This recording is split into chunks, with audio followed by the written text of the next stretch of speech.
Mais pourquoi le nouveau pape a choisi le nom de Léon? La référence qui vient évidemment à l'esprit immédiatement, c'est Léon XIII, c'est-à-dire le pape de la fin du XIXe et du début du XXe siècle, qui est à la fois le pape de la doctrine sociale de l'Église, c'est-à-dire le pape de l'encyclique Rerum Novarum en 1891, c'est-à-dire la première intervention romaine officielle, magistériale, sur la question ouvrière, la question sociale. Léon XIII, c'est aussi un pape qui a énormément écrit et qui a réfléchi, qui a écrit sur l'enseignement, et notamment l'encyclique de 1879 sur le retour de l'enseignement de Thomas d'Aquin, comment enseigner avec la tradition de l'Église face au monde moderne.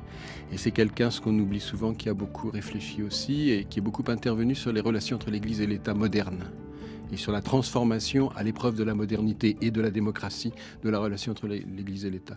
Il y a un autre Léon qui est très intéressant de ce point de vue-là, il y en a plusieurs, mais c'est le premier, Léon le Grand, qui est le pape du concile de Chalcédoine. Et le concile de Chalcédoine est le concile où se fixe la doctrine de la double nature du Christ. C'est au 5e siècle après Jésus-Christ, c'est 451. Et ce sont donc les premiers temps du christianisme. C'est le moment où on vote sur ce qui va devenir les dogmes du catholicisme. C'est un concile prioritairement asiatique, à un moment où le christianisme est une religion asiatique. Et il y a tout un débat sur la nature exacte du Christ. Le Christ est-il un homme? Le Christ est-il un Dieu? Et le concile de Chalcédoine fixe l'idée de la double nature du Christ. C'est aussi un concile écuménique, c'est-à-dire c'est un concile qui réunit l'Orient et l'Occident. Et c'est un pape qui est important pour cette raison-là, pour ce contexte-là.